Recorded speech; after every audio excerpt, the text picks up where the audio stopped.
আওয়ামী লীগের ৭৫তম প্রতিষ্ঠাবার্ষিকীতে বঙ্গবন্ধুর প্রতিকৃতিতে শেখ হাসিনার শ্রদ্ধা। বিএনপির নেতৃত্বে সাম্প্রদায়িক অপশক্তি প্রতিহত করায় চ্যালেঞ্জ, বললেন ওবায়দুল কাদের। খুলছে না তিস্তার জট, পানি বন্টন চুক্তি পাশ কাটিয়ে মহাপরিকল্পনায় বিনিয়োগের টোপ। ভারতের পশ্চিমবঙ্গকে মানানোর দায়িত্ব কেন্দ্রীয় সরকারের, বলছেন বিশ্লেষকরা। ইতালি দূতাবাসে আটকা ২০,০০০ বাংলাদেশের পাসপোর্ট বন্ধ হওয়ার পথে শ্রমবাজার। ২০% ওয়ার্ক পারমিটি নকল, বলছেন রাষ্ট্রদূত। ব্যবস্থা নেয়ার তাগিদ।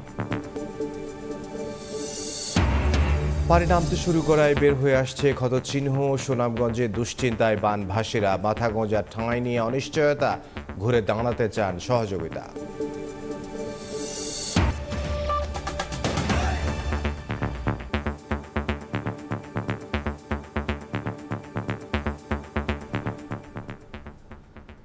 সকালের সময় সঙ্গে আছে আমি ইমদাদুল হক।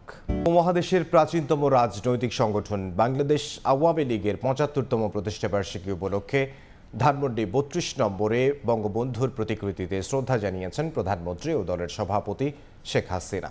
সকাল ৭টায় বঙ্গবন্ধু শেখ মুজিবুর রহমানের প্রতিকৃতিতে শ্রদ্ধা নিবেদনের পর সেখানে কিছুক্ষণ দাঁড়িয়ে নীরবতা পালন করেন শেখ হাসিনা।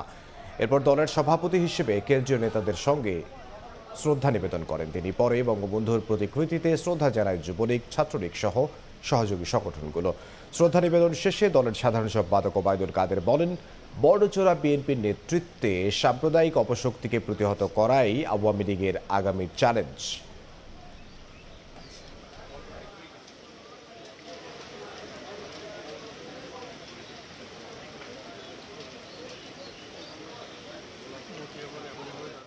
আমাদের জন্মদিনে আমাদের অঙ্গীকার হচ্ছে আমরা আমাদের রক্তমূল্যে অর্জিত বিজয়কে সুসংহত করব। সাম্প্রদায়িক জঙ্গিবাদী শক্তি আমাদের অভিন্ন শত্রু। এই অভিন্ন শত্রু বিএনপির নেতৃত্বে ঐক্যবদ্ধ। আমাদের আজকে অঙ্গীকার, আমাদের আজকে শপথ, এই অপশক্তিকে পরাজিত করতে হবে। রোজ গার্ডেন থেকে বঙ্গবন্ধু অ্যাভিনিউ ১৯৪৯-এর ২৩ জুন থেকে ২০২৪-এর ২৩ জুন প্লাটিনাম জয়ন্তী উদযাপন করবে বাংলাদেশ আওয়ামী লীগ। ৭৫ বছরের দীর্ঘ পথ পরিক্রমায় নানা উত্থান পতনের ধারাবাহিকতায় টানা চতুর্থ মেয়াদে সরকার পরিচালনায় দলটি। আওয়ামী লীগের সাফল্যের বুকুটে আছে অজস্র অর্জনের পালক, আছে ব্যর্থতাও। তবে বিশ্লেষকরা বলছেন, সব কিছুকে ছাপিয়ে চলমান অর্থনৈতিক চাপ ও মূল্যস্ফীতি নিয়ন্ত্রণে রাখতে পারাই এখন আওয়ামী লীগের অন্যতম চ্যালেঞ্জ। মঞ্জুর রহমানের ছবিতে আতিকুর রহমান তমালের রিপোর্ট। নানা চড়াই উতরাই পেরিয়ে ২০০৯ থেকে টানা ৪ দফায় সরকারের দায়িত্বে আছে দলটি। গত ১৫ বছরে বাংলাদেশ বদলে গেছে, এমনটা বললে ভুল হবে না। জনগণের ভোটের অধিকার প্রতিষ্ঠা করেছি, তখনই আমাদের গণতন্ত্র নিয়ে প্রশ্ন, নির্বাচন নিয়ে প্রশ্ন। পদ্মা সেতু, metro rail, elevated expressway, Karnaphuli tunnel, যুদ্ধাপরাধী ও বঙ্গবন্ধু হত্যাকারীদের বিচার, জঙ্গিবাদ নির্মূল, ছিটমহল বিনিময়, ভারত ও মিয়ানমারের সঙ্গে সমুদ্র জয় সহ অর্জনের খাতায় বহুবিধ উপাদান আছে আওয়ামী লীগ সরকারের ঝুলিতে। কেন্দ্রীয় নেতারা বলছেন, সকল সমালোচনা ষড়যন্ত্র মোকাবেলা করেই অতীতের মতো আগামীতেও এগিয়ে যাবে আওয়ামী লীগ। ষড়যন্ত্র অপপ্রচার মোকাবেলা করে বাংলার মানুষের ভাগ্যের পরিবর্তন করা হচ্ছে আমাদের বড় চ্যালেঞ্জ।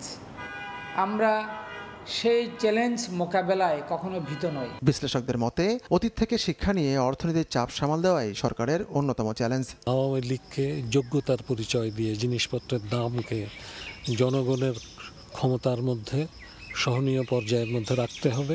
খোলাবাজারি অর্থনীতি দিয়ে এই সমস্যার সমাধান করা যাবে না, বরং বঙ্গবন্ধু যে একটা সমাজতন্ত্র এবং পুঁজিতন্ত্রের মাঝখানে যে একটা ব্লেন্ডিং করার চেষ্টা করেছিলেন, যে তিনি একটা মিশ্র অর্থনীতির ভিত্তি দাঁড় করানোর চেষ্টা করেছিলেন, আজকের যুগে অন্ততপক্ষে বাংলাদেশের প্রেক্ষিতে সেটা খুব জরুরি। দলটির ২৫ এবং ৫০ বছর পূর্তির মতো ৭৫ বছর পূর্তিতেও সরকারে আছে বাংলাদেশ আওয়ামী লীগ। সেই মুহূর্তে আওয়ামী লীগের সমর্থকের সংখ্যাও নেহায়েত কম নয়। তবে সত্যিকার অর্থে কত বেশি সমর্থক বঙ্গবন্ধুর আদর্শ ধারণ করছেন, সেই প্রশ্নের উত্তরেই নিহিত হবে আওয়ামী লীগের ভবিষ্যৎ। আতিকুর রহমান তমাল, সময় সংবাদ, ঢাকা। এবার অন্যান্য প্রসঙ্গ। তিস্তা পানি বন্টন চুক্তি থেকে পুরোপুরি সরে এসে এবার মহাপরিকল্পনার দিকে এগুচ্ছে ভারত। শনিবার দুই প্রধানমন্ত্রীর বৈঠক শেষে এমন বার্তায় দিলেন নরেন্দ্র মোদী। গবেষকরা বলছেন, পানি বন্টন চুক্তির বিকল্প কখনোই মহাপরিকল্পনা হতে পারে না। মহাপরিকল্পনার উদ্যোগ নিয়ে পানি না দিলে শুষ্ক মৌসুমে তা কোনো কাজেই আসবে না। তাদের মতে, পানি প্রত্যাহারে পশ্চিমবঙ্গ সরকারের যে একতরফা নীতি, তা থেকে সরে আসতে দায়িত্ব নিতে হবে কেন্দ্রীয় সরকারকে। তারিকুল ইসলামের ক্যামেরায় নাজমুল ইসলাম নিশাতের প্রতিবেদন। উত্তরের বিস্তীর্ণ এলাকার কৃষি ও প্রকৃতি তিস্তার উপর নির্ভরশীল। অভিন্ন এই নদীর পানির ন্যায্য হিস্যার জন্য উজানের দেশ ভারতের দিকে দীর্ঘ সময় ধরে তাকিয়ে আছে বাংলাদেশ। খসড়া চুক্তির রূপরেখা তৈরি থাকলেও ভারতের অভ্যন্তরীণ রাজনীতির কারণে নিরাশা কাটেনি ভাটির দেশের। 2011 সালে তৎকালীন ভারতের প্রধানমন্ত্রী মনমোহন সিং এর বাংলাদেশ সফরে তিস্তা চুক্তিতে সই হওয়ার কথা থাকলেও শেষ মুহূর্তে পশ্চিমবঙ্গের মুখ্যমন্ত্রী মমতা বন্দ্যোপাধ্যায়ের আপত্তির কারণে চুক্তি হয়নি। তবে ভারতের প্রধানমন্ত্রী সে সময় বলেছিলেন, তারা এমন কোনো পদক্ষেপ নেবে না যার বিরূপ প্রভাব ভাটির দেশে পড়ে। অথচ 2011 সালের পর থেকে তিস্তার পানি একতরফা প্রত্যাহার করছে ভারত। এমনকি নিয়ম না মেনে পানি সরাতে গত বছর উজানে আরও 2টি খাল খননের উদ্যোগ নেয় পশ্চিমবঙ্গ সরকার। তবে প্রধানমন্ত্রী শেখ হাসিনার ভারতের 2 দিনের রাষ্ট্রীয় সফরে সবার প্রত্যাশা ছিল এবার সুরা হতে পারে পানি বন্টন চুক্তির। কিন্তু শনিবার দুই প্রধানমন্ত্রীর বৈঠক শেষে নরেন্দ্র মোদী জানান, পানি বন্টন চুক্তি নয়, তিস্তার পানি সংরক্ষণ ও ব্যবস্থাপনা নিয়ে আলোচনা করতে শীঘ্রই বাংলাদেশ যাবে একটি কারিগরি দল। তিস্তা নদী के संरक्षण एवं प्रबंधन पर बातचीत के लिए शीघ्र ही एक टेक्निकल टीम বাংলাদেশ का दौरा करेगी। গবেষকদের মতে, ভারতের এমন পরিকল্পনার মধ্য দিয়ে পানি বন্টন চুক্তি অনিশ্চিত হয়ে পড়ল। আর এই চুক্তি ছাড়া ভারতের এই মহা পরিকল্পনা কোনো কাজে আসবে না। 2011 সালের পর 2024 সাল মাঝখানে তিস্তার পানি একতরফা প্রত্যাহার করছে ভারত। ফলে এখন আমাদের কাছে আশা জাগছে বটে, কিন্তু সেই আশা যে খুব মধুর আশা জাগিয়ে তুলছে এটা আমরা মনে করি না। অধিকার কর্মীরা বলছেন, পশ্চিমবঙ্গ সরকারের উপর দায় না চাপিয়ে চুক্তির বিষয়ে কেন্দ্রীয় সরকারকে আন্তরিক হতে হবে।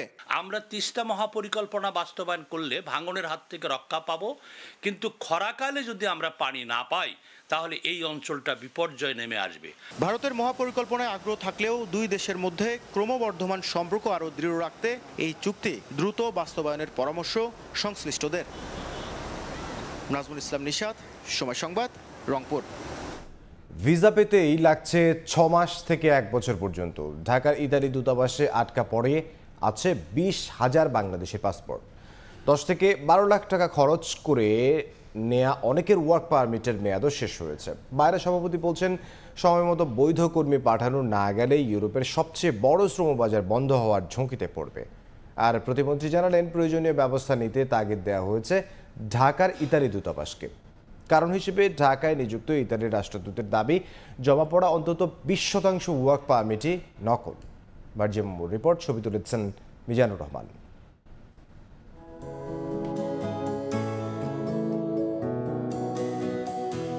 ভূমধ্যসাগর পাড়ের দেশ ইতালি বাংলাদেশি কর্মীদের জন্য ইউরোপের সবচেয়ে বড় শ্রমবাজার। অবৈধ পথে অভিবাসন, শ্রম ভিসা কেনাবেচা সহ দুর্নীতির কারণে 2012 থেকে 2020 সাল পর্যন্ত টানা 8 বছর বাংলাদেশি কর্মী নিয়োগ প্রক্রিয়া বন্ধ রাখে ইতালি সরকার। 2021 সালে পুরোদমে আবারও চালু হয় শ্রমবাজারটি। জনশক্তি কর্মসংস্থান ও প্রশিক্ষণ ব্যুরোর তথ্য অনুযায়ী 2023 সালে প্রায় 16,500 বাংলাদেশি কর্মী দেশটিতে কর্মসংস্থানের সুযোগ পান। ফ্লুসি ডিক্রি এর আওতায় বাংলাদেশ থেকে মোট 30,850 জন কর্মী নিয়োগের কথা। স্থানীয় প্রশাসনে যাচাই বাছাই শেষে সেসব কর্মীর জন্য ওয়ার্ক পারমিট ইস্যু করা হলেও অভিযোগ উঠেছে 6 মাস থেকে 1 বছর পর্যন্ত পাসপোর্ট আটকে থাকার। এতে করে দেশের বিভিন্ন জেলার ভিসা প্রত্যাশীদের মাসের পর মাস চক্কর কাটতে হচ্ছে গুলশানের ভিসা সেন্টার VFS এর দ্বারে। 12 থেকে 15 লক্ষ টাকা খরচ করেও পাসপোর্ট জটিলতায় মেয়াদ পার হচ্ছে অনেকের ওয়ার্ক পারমিটের। জমা দিয়েছে 2023 সালের আগস্টে। যদি পাসপোর্ট এম্বাসিতে জমা থাকে তখন তার অন্য কোনো দেশের জন্য চেষ্টা করতে পারে না। ওই দেশে টাকা নিয়ে আটকে রাখছে দালাল, এই দেশে তো পাসপোর্ট আনতে পারতেছি না। তাহলে 1 মাসের মধ্যে বা 2 মাসের মধ্যে একটা ডিসিশন দিয়ে দেখ, আমাকে ভিসা দেখ বা রিজেক্ট করে দেখ। অনেকে বাচ্চা নিয়ে আসে, যেমন এই যে আমি একটা বাচ্চা নিয়ে আসছি, আমাদের একটু বসার একটু জায়গা হলে একটু ভালো হতো না। এদিকে নির্বাচিত কর্মীরা ঠিক সময়ে কর্মস্থলে যোগ দিতে না পারলে শ্রমবাজারটিতে বিরূপ প্রভাব পড়ার শঙ্কা বাইরা সভাপতির। ভিসা সংগ্রহ করতেই তো আমাদের 12টা বাজে প্যাসেঞ্জারদের, তারপরে গিয়ে ওখানে অ্যাপয়েন্টমেন্ট নিয়ে আবার ওই কান্ট্রির ভিসা করতে। প্রবাসী কল্যাণ প্রতিমন্ত্রী বলছেন, বিষয়টি নিয়ে উদ্বেগের কথা ঢাকার ইতালি দূতাবাসকে জানানো হয়েছে। ইতালির রাষ্ট্রদূতের সাথে আমরা বৈঠক করেছি, আলাপ করেছি এবং তাদের পাসপোর্ট যাতে দ্রুত গতিতে ফেরত পায় এবং তারা যাতে ইতালি যেতে পারে। ঢাকায় নিযুক্ত ইতালির রাষ্ট্রদূত গণমাধ্যমকে জানান, দূতাবাসে জমা ওয়ার্ক পারমিটের 20%ই জাল হওয়ায় সময় লাগছে। You can buy an illegal way to get a nulla osta, and that is what middlemen sell. So a corrupted system and this is wrong, and this is something that the Italian government is determined to stop. ইতালিতে প্রায় 1,45,000 নিবন্ধিত বাংলাদেশি কর্মী রয়েছেন, অনিবন্ধিত আরও 2 লাখ। মার্জিয়া মুমো, সময় সংবাদ, ঢাকা। সুনামগঞ্জে বানের পানি হানা দিয়েছে বসত ঘরে, ডুবেছে ঘরের সবই। কোনো রকমে সন্তানদের নিয়ে বাঁচার তাগিদে মাথা গোঁজার ঠাঁই হয়েছিল আশ্রয়কেন্দ্রে। পানি কমায় নিজের আবাসে ফিরেছেন বানভাসী মানুষ, কিন্তু নিজের ঘর যেন চেনার উপায় নেই। নতুন করে ঘুরে দাঁড়ানো এখন তাদের কাছে চ্যালেঞ্জ। সুনামগঞ্জের প্রত্যন্ত গ্রাম ঘুরে আমিনুল ইসলামের রিপোর্ট, ক্যামেরায় ছিলেন দিগেন সিংহ। গেল 5 দিন ধরে পানিবন্দী সময় কেটেছে সুনামগঞ্জের 12 উপজেলার 6 লাখ মানুষের। পরিস্থিতির কিছুটা উন্নতি হলেও এখনও নিম্নাঞ্চলের ঘরগুলো যেন ছোট ছোট দ্বীপের মতোই ভেসে আছে। কিছুটা পানি কমায় আশ্রয়কেন্দ্র থেকে পরিবারের সদস্যদের নিয়ে নৌকায় চেপে বাড়িতে ফিরছেন সুনামগঞ্জ সদর উপজেলার ইকবালনগর এলাকার জয়নাল মিয়া। বৈঠা হাতে নিজেই চালাচ্ছেন নৌকা। ঘরে মালামাল ঢুকছে একের পর এক, কিন্তু বসবাসের উপযোগী নয় কক্ষগুলো। পরিবারে শিশু সদস্য থাকায় দুশ্চিন্তা আরও বেশি। পানি অনেক কমছে, সামান্য করে তো টেঙ্গারে খুব কষ্টের মধ্যে আছি আমরা। পূর্ব ইব্রাহিমপুরের মাঠের বাড়ি এলাকার দিনমজুর ফারুক মিয়া ফিরেছেন নিজের ঘরে। মাটির তৈরি বেড়া ভেঙে চৌচির পানির তোড়ে নষ্ট হয়ে যাওয়া মেঝে ঠিক করছেন তিনি। কেবল মেঝে নয়, পানিতে তলিয়ে থাকায় ভেঙে গেছে মাটির চুলা। দিনে 400 টাকা রোজগারের সামর্থ্য নিয়ে ঘর ঠিক করা এখন দুরূহ ব্যাপার এই পরিবারটির কাছে। 5,000 টাকা হইলে তো আমার জন্য একটা পাহাড়। আমি কেমনে কি করি? আমি 300 টাকার জালমুড়ি বিক্রি করি। রান্না জান্না চুলার মাঝে দোকান থেকে চিরা ইটা বাচ্চা বাচ্চারা ভিজে খাবাইছে। রোকেয়া বেগম থাকেন ইকবালনগরে।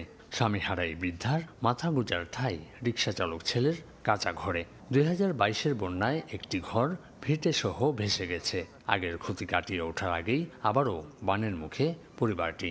ওই যে বন্যায় নষ্ট হয়েছিল এখনো গড়তে পারতেছি না।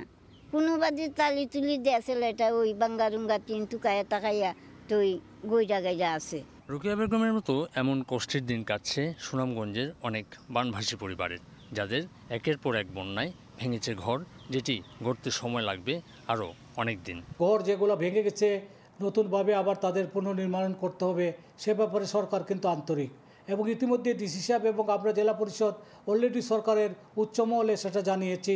সহযোগিতার আশ্বাস বাস্তবায়ন হলে স্বাভাবিক জীবনে ফেরার উপায় হবে নিম্ন আয়ের পরিবারগুলোর। আমিনুল ইসলাম, সময় সংবাদ, সুনামগঞ্জ। উজানে বৃষ্টি না হওয়ায় এবং কয়েকদিন ধরে আবহাওয়া অনুকূলে থাকায় সুনামগঞ্জের বন্যা পরিস্থিতির উন্নতি হয়েছে, তবে এখনও নিম্নাঞ্চলের মানুষ রয়েছে দুর্ভোগে। এই মুহূর্তে সুনামগঞ্জের ছাতক উপজেলায় আছেন সহকর্মী আমিনুল ইসলাম এবং শান্তিগঞ্জে আছেন হিমাদ্রি শেখর ভদ্র। প্রথমে যাচ্ছি আমিনুলের কাছে। সিলেট অঞ্চলের বন্যা পরিস্থিতির কিছুটা উন্নতি হলেও যে এলাকাগুলো থেকে পানি নামছে সেই এলাকাগুলোতে মারাত্মক ক্ষতির চিহ্ন কিন্তু ভেসে উঠছে। আমরা এই মুহূর্তে রয়েছে সুনামগঞ্জের ছাতক উপজেলাতে যে সড়কগুলো রয়েছে, বিশেষ করে ছাতক এবং দোয়ারাবাজার এলাকার একমাত্র যোগাযোগের যে রাস্তাগুলো, আপনারা হয়তো দেখলেই বুঝতে পারবেন সেই এলাকাগুলো থেকে পানি নামার পর কি পরিমাণ ভাঙাচোরা আসলে ভেসে উঠছে, যেগুলোতে আসলে মানুষজন চলাচল করতে গিয়েও অনেকটা ঝুঁকি নিয়ে চলতে হচ্ছে। যানবাহন যেগুলো চলছে রাতের বেলা, আপনারা জানেন যে এই সড়কগুলো বিশেষ করে উপজেলা সড়কগুলোতে ল্যাম্পপোস্টের কোনো ব্যবস্থা না থাকায় গাড়িগুলোতে চলাচলে অনেকটা ঝুঁকি রয়েছে। এগুলো মেরামত করতে সড়ক বিভাগের কিছুটা সময় লেগে যাবে এবং এই সড়কের উপর দিয়ে পানির যে প্রবাহ ছিল, সেই প্রবাহের কারণে এর পাশের যে আপনারা জানেন প্রতিটি সড়কে কিন্তু গার্ডওয়ালের মতো তৈরি করে দেওয়া হয়, সেগুলো পর্যন্ত ভেঙে গিয়েছে। আমরা হয়তো পরের বুলেটিনগুলোতে আরো দেখাতে পারবো। এবং ছাতক এবং দোয়ারা অঞ্চলে আপনারা জানেন যে প্রথম ধাক্কাটি কিন্তু ভারতের পানি যখন আসে, তখন কিন্তু সিলেট এবং সুনামগঞ্জ অঞ্চলের যেসব সীমান্ত এলাকাগুলো, সেই সীমান্ত এলাকাগুলোতে সবচেয়ে বেশি ক্ষতি হয়। আমরা আজকে দোয়ারাবাজার উপজেলার দিকে যাচ্ছি এবং দোয়ারাবাজারে এর চেয়ে বেশি ক্ষতি হয়েছে। বিভিন্ন জায়গাতে সড়ক বিচ্ছিন্ন হয়ে গিয়েছে। মানুষজনের যোগাযোগের ক্ষেত্রে এই মুহূর্তে সবচেয়ে বেশি ভোগান্তি তারা পোহাচ্ছেন। যদিও আসলে সড়ক বিভাগের পক্ষ থেকে কয়েকশো কোটি টাকার ক্ষতির যে তারা নিরূপণ করছেন, সেটির ব্যাপারে আমরা জানতে পেরেছি। আমরা আজকে সেই সড়ক বিভাগের যারা দায়িত্বশীল রয়েছেন তাদের সঙ্গেও কথা বলবো। এই মুহূর্তে আপনারা দেখতে পাচ্ছেন একদম বিটুমিন সহ সড়কের নিচের যে মাটির অংশ ছিল সবকিছু আসলে ভেঙে গিয়েছে এবং এতে করে যে ক্ষতি হয়ে গেল সেটি আগামী কয়েক মাসের মধ্যে সেগুলোকে আবার নতুন করে তৈরি করে নিতে হবে এই সড়ক। এবং এই সড়কটি দিয়ে আসলে প্রতিদিন কয়েক লাখ মানুষ যাতায়াত করে থাকেন এবং এই অবস্থার মধ্যে যারা যাতায়াত করছেন তারা কিন্তু তাদের চলাচলে অনেকটা ভোগান্তি পোহাচ্ছেন। আমরা আসলে সুনামগঞ্জেও কিছুটা পানি কমেছে, বিপদসীমার নিচে নেমে এসেছে নদ নদীগুলোর পানি। আমরা একটু সুনামগঞ্জের খবর জানতে চাই। সুনামগঞ্জের শান্তিগঞ্জ উপজেলায় এই মুহূর্তে আমাদের একজন সহকর্মী রয়েছেন, হিমাদ্রি শেখর ভদ্র, তিনি জানাবেন সেখানকার খবর। হিমাদ্রি। আমি আছি সুনামগঞ্জ শান্তিগঞ্জ উপজেলায়। সুনামগঞ্জের এই উপজেলার এক পাশে হলো দেখারাওর, অন্য পাশে নাইন্দা নদী এবং আমার পাশেই রয়েছে ছোট্ট একটি গ্রাম, সেটি কাকিয়ারপাড় বলে পরিচিত। আমরা কথা বলেছিলাম এখানকার লোকজনের সাথে, তারা জানিয়েছেন যে এখন পর্যন্ত হাওরের পানি কমতে শুরু করেছে এবং প্রতিদিনই প্রায় 9-10 ইঞ্চি করে পানি কমছে।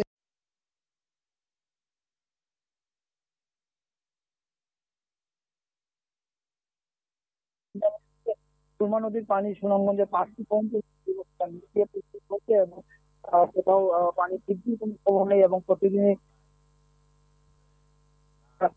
স্বাভাবিক জীবনযাপনের দিকে মানুষকে হচ্ছে। আমরা কথা বলেছিলাম এখানকার কৃষি বিভাগের সাথে, তারা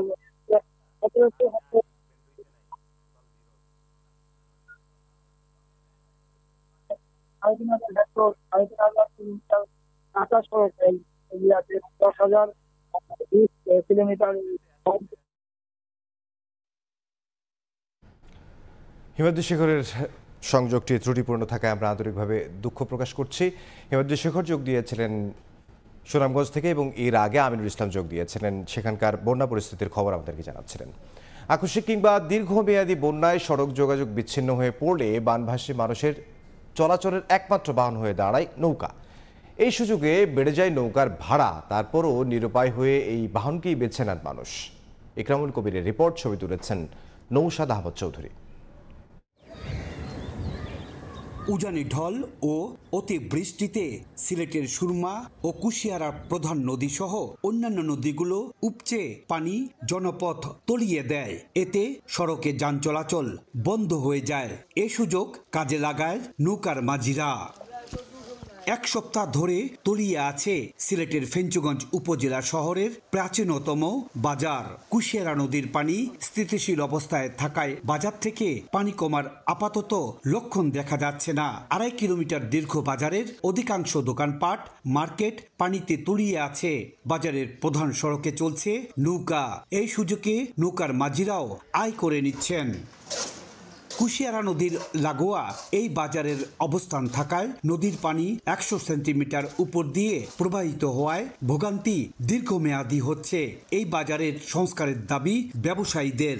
রাস্তার দুই পাশে বেশ ডাউন, যে কারণে পানি পানি যে যাওয়ার যে ব্যবস্থা সেই নিষ্কাশন ব্যবস্থা খুব একটা ভালো না। একটু কিনা একটা করা লাগিয়েছিলাম, অন্তত নৌকা ছাড়া কোনো আর যাতায়াত করার কোনো সুযোগ নাই। অন্যদিকে সিলেটের সঙ্গে গোয়াইনঘাটের সড়ক যোগাযোগ বিচ্ছিন্ন হয়ে পড়ায় সালুটিকর ঘাট থেকে নৌকাই উপজেলাবাসীর চলাচলের একমাত্র বাহন হয়ে দাঁড়িয়েছে। ইকরামুল কবির, সময় সংবাদ, সিলেট।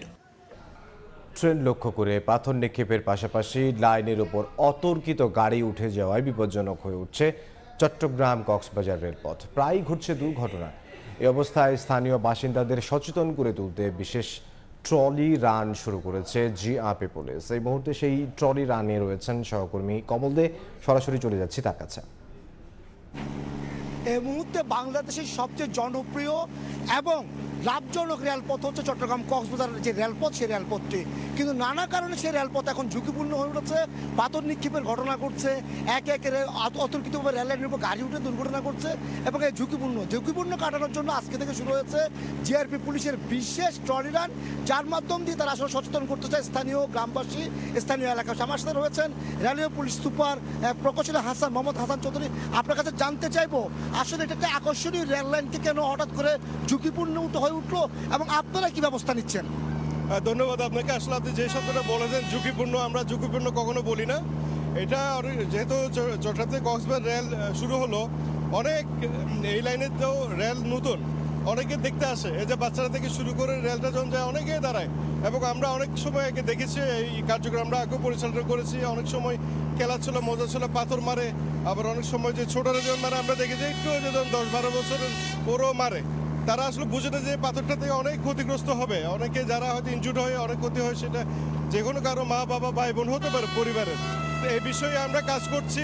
প্রথমত আমরা যেমন আইনি ব্যবস্থা নিচ্ছি, যখন হয়তো কেউ যদি মরে হাতে নাতে পাওয়ার পরে আইনি ব্যবস্থা যেমন নিচ্ছি, একই সাথে আমরা যে জনসাধারণকে আমরা অ্যাওয়ারনেস যেটা বিল্ড আপ, এই কাজটাও আমরা করে যাচ্ছি। এতে একেবারে গণ্যমান্য যারা আছে, মেম্বার চেয়ারম্যান মহোদয়রা বা জনপ্রতিনিধি যারা আছেন বা শিক্ষক শিক্ষিকা বা ইভেন আমরা প্রতিটা রুট লেভেলে ছাত্রছাত্রী। একটা কথা বারবার বলা হচ্ছে যে একটা উদ্দেশ্য প্রণোদিতভাবে পাথরটি মারা হয়, একটা বাস সংস্থা বা তাদের অনুপ্রাণিত হয়ে বা এরকম একটা অভিযোগ বারবার বলা হয়। আসলে সেটা সত্য কিনা? না, বিষয়টা দেখেন, প্রতিটা জিনিসটা আমরা তদন্ত করি। আমরা তদন্ত ক্ষেত্রে আমরা যেটা পাই সেই অনুসারে আইনগত ব্যবস্থা নিয়ে। আপনি যেটা বলেছেন ওরকম আমরা তদন্তকালীন আমরা এই ধরনের কিছু আমাদের নলেজে নাই, বাট প্রতিটা বক্তব্য যদি এসে থাকে কখনো, সেটা আমরা সবসময় বিষয়টা আমরা আমলে নিয়ে আমরা ওইভাবে কাজ করে থাকি এবং আমরা এইভাবে অনুসন্ধান বা তদন্ত আমরা করে থাকি। আপনারা আজকে কি ব্যবস্থা করবেন, মানে জনগণকে সচেতন করার জন্য কি ধরনের ব্যবস্থা নেবেন? আমরা যেটা যাচ্ছি, আমাদের কিছু হটস্পট আছে যেখানে পাথর অনেক সময় নিক্ষেপ হয়। আমরা দেখি যে দোহাজারি বা সাতকারিয়া বা লোহাগাড়া, দোলাহাজারা, তারপরে এদিকে আপনার যদি বলি রামু, আমরা প্রতিটা জায়গায় থেমে লোকজনকে যেমন আমরা বলবো, তেমনি স্থানীয় জনপ্রতিনিধি যারা আছে তাদেরকেও বিষয়টা বলবো। পাথর নিক্ষেপের যে কুফল, একই সাথে এটা যে আইনি ব্যবস্থা আছে এবং এটা যে শাস্তিযোগ্য একটা অপরাধ, এই বিষয়গুলো আমরা সকলকে বলবো এবং বুঝাবো আমরা। এবং ধন্যবাদ। আমরা কথা বলছিলাম জিআরপি পুলিশের পুলিশ সুপার প্রকৌশলী হাসান চৌধুরীর সাথে। তিনি আমাদেরকে জানাচ্ছিলেন যেহেতু ঝুঁকিপূর্ণ না হয়ে উঠলো, যেহেতু পাথর নিক্ষেপ করা হচ্ছে, এটা এখন পর্যন্ত হচ্ছে আকর্ষণীয় এবং জনপ্রিয় এবং লাভজনক রেলপথ হলো চট্টগ্রাম কক্সবাজার। সেটি যদি বিপজ্জনক বা ঝুঁকিপূর্ণ হয়ে ওঠে তাহলে কিন্তু মানুষের রেল যাত্রাটা আবার বিঘ্ন ঘটবে। সেই কারণে আজকে থেকে জিআরপি পুলিশ শুরু করেছে ট্রলি রান। এর মাধ্যমে তারা এলাকায় থেমে যেসব এলাকায় ঝুঁকিপূর্ণ বা যেখান থেকে পাথর নিক্ষেপ বেশি হয়, সেই লোহাগাড়া, সাতকানিয়া, রামু, এইসব এলাকায় থেমে তারা জনগণকে বুঝাবেন যাতে ট্রেন লক্ষ্য করে তারা কোনো পাথর নিক্ষেপ না করে, অতর্কিতভাবে তারা কোনো গাড়ি রেল লাইনের উপর উঠে রেল চলাচলে বিঘ্ন না ঘটায় এবং দুর্ঘটনার কারণ না হয়ে দাঁড়ায়। তাই আমরা কথা বলছিলাম প্রকৌশলী হাসান চৌধুরীর সাথে। তাকে আবারও ধন্যবাদ জানাচ্ছি। এখন পর্যন্ত আমরা রয়েছে চট্টগ্রাম কক্সবাজার রেলপথে, অর্থাৎ সারাক্ষণ থাকবো। তাদের যে রেল যাত্রা, এর যে ট্রলি রান, সেই ট্রলি রানের সাথে এখন পর্যন্ত আমার কাছে ছিল সর্বশেষ। সড়কের গাইড ওয়ালে লোহার রড উন্মুক্ত রেখে প্রকল্পের কাজ বন্ধ করে দিয়েছে ঠিকাদার। নির্মাণাধীন সড়কে প্রায় প্রতিদিনই ঘটছে দুর্ঘটনা, আর রডের কারণে মরণ ফাঁদে পরিণত হয়েছে হবিগঞ্জের লাখায়ের সাতাও গ্রামের সড়ক। তবে এলাকাবাসীকে সতর্ক হয়ে চলাচলের আহ্বান এলজিইডির কর্মকর্তার। রাশেদ আহমদ খানের পাঠানো তথ্য ও শাওন গোপের ছবি নিয়ে রিপোর্ট। খোলা অবস্থায় সড়কের গাইডওয়ালের লোহার রড, পাশ দিয়ে ঝুঁকি নিয়ে চলাচল করছে মানুষ। চলতি বছরের মার্চে হবিগঞ্জের লাখাই উপজেলার সাতাও গ্রামে শুরু হয় প্রায় ৩ কিলোমিটার সড়ক পাকা ও প্রশস্তকরণের কাজ, কিন্তু গত মে মাসে সড়কের গাইড ওয়ালের ৪ ইঞ্চি পর ৫ ইঞ্চি করে রড বের করে রেখে কাজ বন্ধ করে দেয় ঠিকাদার। এলাকাবাসীর অভিযোগ, সড়কটির কাজ বন্ধ থাকায় প্রতিদিনই ঘটছে ছোট বড় দুর্ঘটনা। বৃষ্টিতে জলাবদ্ধতা তৈরি হলে বিষয়টি আরও ভয়ঙ্কর হয়ে ওঠে। দ্রুত সড়কের কাজ শেষ করার দাবি তাদের। 2 মাস কাজ করিয়া ফালাইতে হয়ে গেছে গা, 2 সাইডে রড, তখন তো আমরা এটাতে মুক্তি চাই। রাস্তার দুদিকেই রড উঁচু উঁচু করে আছে, যে কোনো সময় মানুষের মৃত্যু করতে পারে। এই রাস্তা হোক না হোক, আমরা এই মরণ ভাব থেকে বাঁচতে চাই। তবে নির্ধারিত সময়ের মধ্যে প্রকল্পের কাজ শেষ করার আশ্বাস এলজেডের। এ সময় এলাকাবাসীকে সতর্ক হয়ে চলাচলের আহ্বান সংশ্লিষ্ট কর্মকর্তার। আশা করা যায় নভেম্বরের 21 তারিখের মধ্যেই উন্নয়ন কাজটি সমাপ্ত হবে এবং জনসাধারণের জন্য মুক্ত করে দেওয়া সম্ভব হবে। এলজিইডির তথ্য মতে প্রকল্পের কাজ 2025 সালের মার্চে শেষ হবার কথা রয়েছে, আর ব্যয় ধরা হয়েছে প্রায় 2,80,00,000 টাকা। সময় সংবাদ, হবিগঞ্জ। অপ্রাতিষ্ঠানিক খাতে অসামান্য অবদান সত্ত্বেও দেশের ভাসমান ক্ষুদ্র ব্যবসায়ীদের খবর রাখে না কেউই। পুঁজি সংকটে হয় না তাদের স্থায়ী দোকান, মেলে না ব্যাংক ঋণ সহ আর্থিক সহায়তা। এতে বছরের পর বছর পার হলেও আসে না ব্যবসার উন্নতি, হয় না জীবনমানের উন্নয়ন। সংশ্লিষ্টরা বলছেন, এসব ব্যবসায়ীদের উপেক্ষা করে সরকারও হারাচ্ছে বড় অঙ্কের রাজস্ব। আর বিশেষজ্ঞরা বলছেন, তাদেরকে অর্থনীতির মূল স্রোতে আনতে প্রয়োজন সুষ্ঠু ব্যবস্থাপনা আর আর্থিক সহায়তা। বিস্তারিত আলতাফ হোসাইনের রিপোর্টে ছবি তুলেছেন আশরাফুল ইসলাম। রাজধানীতে দীর্ঘ 27 বছর ধরে এভাবে পথে পথে ঘুরে পোশাক বিক্রি করছেন 65 বছর বয়সী এই ক্ষুদ্র ব্যবসায়ী। শুরুতে স্বপ্ন বুনেছিলেন স্বল্প পুঁজির এই ব্যবসায় একদিন বড় হবে, মিলবে অর্থনৈতিক মুক্তি। আমি বড় আশা করতে পারিও নাই, আর যাইতে পারি। তার মতো চা পান বিক্রেতাও ভাবছেন, বছর ঘুরলেই বোধহয় একটি দোকানের মালিক হবেন। চুরিমালা বিক্রেতা খালাও স্বপ্ন দেখেন একটি স্টেশনারি দোকানের মালিক হবার। তবে তাদের সব স্বপ্নই আটকে আছে পুঁজি সংকটে। যদি পুঁজি থাকতো তাহলে তো আমরা ঠিক আছে সহকারী করতাম না, তাহলে আমরা নির্দিষ্ট একটা দোকান নিতাম। এসব দোকানদারি করলে তো মনে করেন 20 টাকার পুঁজি লাগে, কমপক্ষে 50 থেকে 60,000 টাকার প্রয়োজন। এক জায়গায় একটা দোকান নিতে গেলে 2 লাখ 3 লাখ টাকা অ্যাডভান্স দিতে হবে। বাংলাদেশ পরিসংখ্যান ব্যুরো তথ্য, দেশে মোট শ্রমশক্তির 95%ই অপ্রাতিষ্ঠানিক। বাংলাদেশ দোকান মালিক সমিতির হিসাব, দেশে ভাসমান ক্ষুদ্র ব্যবসায়ীদের সংখ্যা প্রায় 1.5 কোটি। কর্মসংস্থান সৃষ্টি সহ অর্থনীতিতে বড় অবদান থাকলেও মূল স্রোতে আসতে পারছেন না তারা। এইগুলো আমরা কেউ দৃষ্টিপাত করি না। আমাদের ব্যাংকগুলো গড়ে উঠছে দানবীয় কায়দায়। এরা হাজার হাজার কোটি টাকার লোন দিতে পছন্দ করে, এরা ক্ষুদ্র ঋণ, অতি ক্ষুদ্র ঋণ দেওয়ার পছন্দ করে না। অর্থনীতিবিদরা বলছেন, সুষ্ঠু ব্যবস্থাপনা আর সরকারি সহায়তার অভাবে ক্ষুদ্র ব্যবসায়ীদের জীবনমান ও ব্যবসার যেমন ঘটছে না কাঙ্ক্ষিত উন্নয়ন, তেমনি সরকারও হারাচ্ছে রাজস্ব আয়। সরকারের পক্ষ থেকে একটা ভালো ভূমিকা পালন করতে পারে, একটা সিস্টেমের মধ্যে তাদেরকে নিয়ে আসা যায়, তাহলে কিন্তু আপনার আর্থিক প্রতিষ্ঠান বা যে সমস্ত ব্যাংকগুলো আছে তারাও কিন্তু এই ব্যাপারে এগিয়ে আসবে। অপ্রাতিষ্ঠানিক বা অসংগঠিত যাই বলি না কেন, অর্থনৈতিক মুক্তিলাভের আশায় অনেকটা নীরবে কাজ করে যান এসব ক্ষুদ্র ব্যবসায়ীরা। তবে বিচ্ছিন্নভাবে নিয়োজিত থাকায় তাদের অবদানটি দেশের সামষ্টিক অর্থনীতির পরিসংখ্যানে আসে না, ফলে রাষ্ট্রীয়ভাবেও তাদের জন্য নেওয়া যায় না কোনো ধরনের পদক্ষেপ। এ অবস্থায় নিজের ভাগ্য বদলে নিজস্ব প্রচেষ্টাতেই সমবায় ব্যবস্থাকে কাজে লাগানোর পরামর্শ অর্থনীতিবিদদের। আলতাফ হোসাইন, সময় সংবাদ, ঢাকা। চাঁপাইনবাবগঞ্জ থেকে চলতি মৌসুমে প্রথমবার বিদেশে আম রপ্তানি শুরু হয়েছে। নাচল উপজেলার একটি বাগান থেকে হাড়িভাঙা জাতের 600 কেজি আম রপ্তানির জন্য পাঠানো হয় সুইডেনে। জাহাঙ্গীর আলমের তথ্য ও শাহজাহান আলীর ছবি নিয়ে রিপোর্ট। গাছে গাছে ঝুলছে ফ্রুট ব্যাগিং করা আম। শনিবার চাঁপাইনবাবগঞ্জের নাচল উপজেলার কেন্দ্রবনা গ্রামের কৃষক রফিকুলের বাগান থেকে 600 কেজি হাড়িভাঙা আম পাঠানো হয় সুইডেনে। এর মধ্য দিয়ে চলতি মৌসুমে এ জেলা থেকে বিদেশে গেল সুমিষ্ট রসালো এই ফলের প্রথম চালান। গত বছর 4টি দেশে প্রায় 30 মেট্রিক টন আম রপ্তানি করেন রফিকুল। এবার ইউরোপ, মধ্যপ্রাচ্য সহ 8টি দেশে রপ্তানির লক্ষ্যে হাড়িভাঙা, আম্রপালি, বাড়িচার, ব্যানানা, ম্যাঙ্গো ও গৌরমতি জাতের প্রায় 250 মেট্রিক টন আম প্রস্তুত করেছেন তিনি।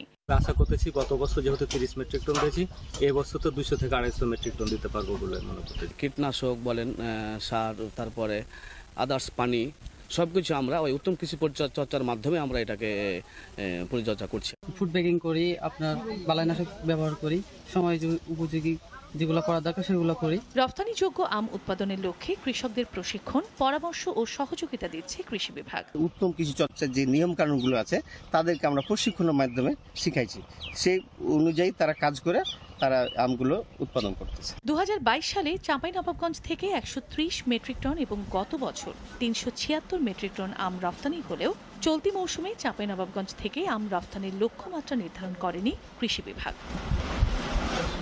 সময় সংবাদ, চাঁপাইনবাবগঞ্জ। ভারতের বিপক্ষে শান্তদের পারফরমেন্সে চরম হতাশ অ্যান্টিগায় খেলা দেখতে যাওয়া বাংলাদেশের সমর্থকরা। ফলাফল যাই হোক, হাথুরু সিংহের দলের কাছ থেকে অন্তত লড়াকু খেলা দেখতে চেয়েছিলেন তারা। এ ম্যাচে শান্তর অধিনায়কত্ব নিয়েও প্রশ্ন তোলেন ভক্তরা। সাজিদ মুস্তাহিদের আরও একটি রিপোর্ট।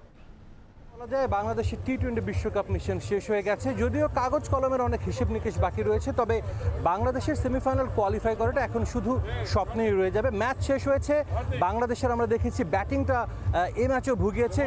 বিশ্বকাপের প্রথম রাউন্ডের যে ম্যাচগুলো ছিল গ্রুপ পর্বের, সেই ম্যাচগুলোতে বোলাররা ভালো করলো। আজকের ম্যাচে দেখেছি ভারতের ব্যাটসম্যানদের সামনে কতটা অসহায় আত্মসমর্পণ করেছে বোলাররা।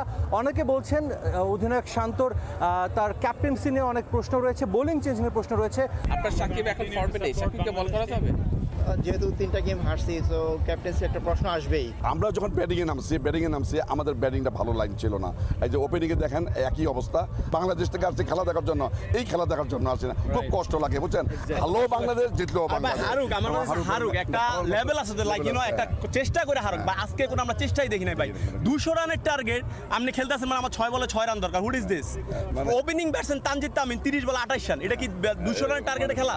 65 run power play, then maybe we could have chased the score. পেনাল্টিগুলো যদি মারি হাত খুলে খেলতো, একটু রিস্ক নিয়ে খেলতো, তাহলে একটু আশা করা যেত।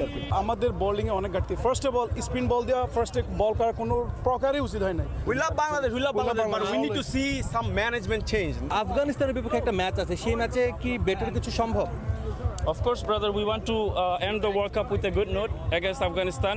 আসলে বাংলাদেশ দল যখন একটা স্পোর্টিং উইকেটে খেলা হলো, দলের ঘাটতির জায়গাগুলো কিন্তু এক্সপোজড হলো। যখন সেন্ট ভিনসেন্টে খেলা হয়েছে বা ডালাসে বা যুক্তরাষ্ট্রে খেলা হয়েছে, সেই উইকেটগুলো কিন্তু প্রপার টি-20 উইকেট ছিল না। যখনই বড় দলের বিপক্ষে বাংলাদেশ দল খেললো, ভালো একটা টি-20 উইকেটে খেললো, তখনই কিন্তু বাংলাদেশ দলের ঘাটতির জায়গাগুলো সবার চোখে একদম খুব ভালো মতো পড়েছে। অবশ্যই বাংলাদেশ দলের এখান থেকে ভালো করার সুযোগ রয়েছে, তবে যেটা সমর্থকরা বলছেন তারা বাংলাদেশের ক্যাপ্টেন্সি নিয়ে হতাশ, বাংলাদেশের অনেক বোলিং চেঞ্জগুলো নিয়ে হতাশ, এবং বাংলাদেশ দলে তারা অনেক পরিবর্তন চান। ডেফিনেটলি বাংলাদেশ ক্রিকেট বোর্ড যারা রয়েছেন দায়িত্বে, তারাও বাংলাদেশের এই অবস্থা থেকে একটা উত্তরণ চাইবেন। একইভাবে যেহেতু বাংলাদেশের আরও একটা ম্যাচ বাকি রয়েছে, সেই ম্যাচে যাতে এই ভুলগুলো না হয়, বাংলাদেশ যেন জয় দিয়ে হাই নোটে এই ওয়ার্ল্ড কাপটা শেষ করতে পারে, সেটাই কিন্তু সবার প্রত্যাশা। স্যার, ভিডিও স্টেডিয়াম থেকে সাজিদ মুস্তাহিদ, সময় সংবাদ, অ্যান্টিগা। এ পর্যায়ে শীর্ষ সংবাদগুলো জানিয়ে দিচ্ছি আরও একবার। আওয়ামী লীগের 75তম প্রতিষ্ঠা বার্ষিকীতে বঙ্গবন্ধুর প্রতিকৃতিতে শেখ হাসিনার শ্রদ্ধা। বিএনপির নেতৃত্বে সাম্প্রদায়িক অপশক্তি প্রতিহত করার চ্যালেঞ্জ, বললেন ওবায়দুল কাদের। খুলছে না তিস্তার জট, পানি বন্টন চুক্তি পাশ কাটিয়ে মহাপরিকল্পনায় বিনিয়োগের টোপ ভারতের। পশ্চিমবঙ্গকে বানানোর দায়িত্ব কেন্দ্রীয় সরকারের, বলছেন বিশ্লেষকরা।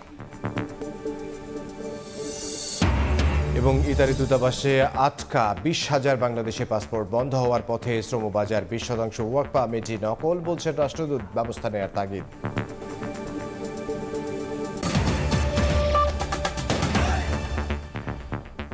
এই ছিল সকালের সময়ে। আন্তর্জাতিক সময় নিয়ে ফিরছি কিছুক্ষণ পর, সঙ্গে থাকুন সময়।